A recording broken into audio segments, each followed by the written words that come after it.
എനിക്ക് തോന്നുന്നു the only known face in the film. അതെ അതെ അതെ അതെ. So how did you happen to join this? ഞാൻ ഓഡിഷനിലൂടെ തന്നെയാണ് ഞാനും വന്നത്. എനിക്ക് തോന്നുന്നു ഒരു അത്യാവശ്യം 2000 ആൾക്കാരിൽ മേലെ ഇതിനകത്ത് ഓഡിഷൻ ചെയ്തിട്ടുണ്ട്. അപ്പോൾ അതിൽ നിന്നാണ് ഇത്രയും ആൾക്കാരെ പിക്ക് ചെയ്തെടുത്തിട്ടുള്ളത്. അപ്പോൾ ഭയങ്കര ഒരു ഡിഫറെൻറ്റ് എക്സ്പീരിയൻസ് ആയിരുന്നു. നമ്മൾ ബാക്കിയുള്ള പടങ്ങൾ ചെയ്യണ പോലെ ആയിരുന്നില്ല. ഭയങ്കര ഒരു റോ ആയിട്ടുള്ള ഒരു പടമാണിത്. ഞങ്ങളുടെ സ്വന്തം നാട്ടിലെ കുറേ ആൾക്കാരൊക്കെ കൂടി അഭിനയിച്ചിട്ടുള്ള ഒരു പടമാണ്. അപ്പോൾ അവരുടെ കൂടെ വർക്ക് ചെയ്തതും ഭയങ്കര അടിപൊളി എക്സ്പീരിയൻസ് ആയിരുന്നു. പിന്നെ രാജേഷ് ചേട്ടൻ ആദ്യമായിട്ട് ഡയറക്റ്റ് ചെയ്യുന്നൊരു പടത്തിൽ അഭിനയിക്കുക എന്ന് പറയുന്നത് തന്നെ അതിനിപ്പോൾ എന്ത് റോളാണെങ്കിലും ഓക്കെ ആണെന്നുള്ള രീതിക്കായിരുന്നു. ബട്ട് വളരെ ഇമ്പോർട്ടൻ്റ് ആയിട്ടുള്ളൊരു ക്യാരക്ടർ ചെയ്യാൻ പറ്റി. ഭയങ്കര സന്തോഷം.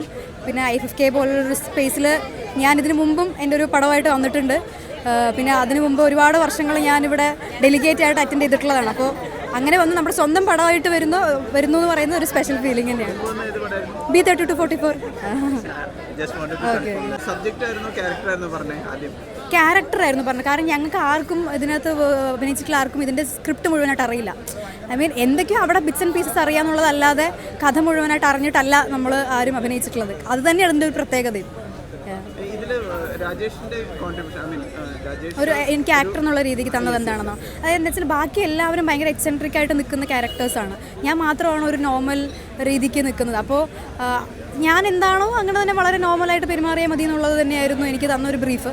ബാക്കി എല്ലാവരുമാണ് ഒരു വേറെ മീറ്ററാണ്. അപ്പോൾ എനിക്ക് അതിലൊരു കൺഫ്യൂഷൻ ഉണ്ടായിരുന്നു. കാരണം ബാക്കി 150 പേരുണ്ടെങ്കിൽ അവർ വേറെ മീറ്റർ, ഞാൻ വേറെ മീറ്റർ ആകുമ്പോൾ ഞാനിന്ന് വേറെ മാറി നിൽക്കുമോ എന്നുള്ളത് എനിക്കുണ്ടായിരുന്നു. പക്ഷെ പടം കണ്ടപ്പോൾ അത് ഓക്കെ ആയിരുന്നു. അത് ചോദിക്കാൻ കാര്യം ഈ ഡയലോഗിൽ ആ പാലക്കാടൻ അത്ര സ്ട്രോങ് അല്ലാത്തൊരു ക്യാരക്ടർ. അതെ അതെ. കാരണം എന്താ വെച്ചാൽ ഇപ്പം ഞാൻ അവിടെ ആ നാട്ടിൽ പുറത്തൊക്കെ പോയിട്ട് ഇപ്പോൾ ഒരു കോയമ്പത്തൂർ പോലൊരു സ്ഥലം അല്ലെങ്കിൽ വേറൊരു സ്ഥലത്ത് പോയിട്ട് തമിഴ്നാട് പോലുള്ള സ്ഥലത്തൊക്കെ പോയിട്ട് അങ്ങനെ ജീവിക്കുന്ന ഒരാളാണ്. എനിക്ക് കുറച്ച് മറ്റുള്ളവരിൽ നിന്നും കുറച്ച് ലോക പരിചയമൊക്കെ ഉണ്ട്. അപ്പോൾ അതുകൊണ്ട് എനിക്ക് ആ ഭാഷ അത്രയും എനിക്ക് പിടിക്കേണ്ടി വന്നിട്ടില്ല. ആക്ച്വലി എനിക്ക് പട്ടികളെ പേടിയാണ്. അപ്പോൾ എനിക്ക് തോന്നുന്നു എനിക്ക് കണ്ടുകൊണ്ടിരുന്നപ്പോൾ എനിക്ക് എൻ്റെ മുഖത്ത് കുറച്ച് പേടിയൊക്കെ എനിക്ക് ഫീൽ ചെയ്തു ക്യാരക്ടറിന്. പിന്നെ ആ പട്ടി ഭയങ്കര സുട്ടു തന്നെ അതിൻ്റെ ശരിക്കുള്ള പേരും. ഭയങ്കര ഫ്രണ്ട്ലി ആയിരുന്നു. അപ്പോൾ അതുകൊണ്ട് അത് കുഴപ്പമില്ല. പിന്നെ ഇവരെല്ലാവരും ഹെൽപ്പ് ചെയ്തിട്ടുണ്ടായിരുന്നു. കുഞ്ഞിലേ ഉള്ളതായിരുന്നല്ലോ. മോഹത്തിൽ ഞാൻ ജസ്റ്റ് ഒരു ഗസ്റ്റ് അപ്പിയറൻസ് ആണ്. കാരണം ഫാസിലിൻ്റെ വളരെ അടുത്ത സുഹൃത്താണ്. ഫാസിലിനോട് ഞാൻ എപ്പോഴും പറയുന്ന, തടവ് കണ്ടപ്പോൾ പറയുന്ന, എനിക്ക് നീ അടുത്ത പടം ചെയ്യുമ്പോൾ പാസിങ് ആണെന്നുണ്ടെങ്കിൽ എനിക്ക് വേണം എന്ന് പറഞ്ഞപ്പോൾ അവൻ പാസിങ്ങും ഒരു ഡയലോഗും എനിക്ക് തന്നു. അത്രയേ ഉള്ളൂ.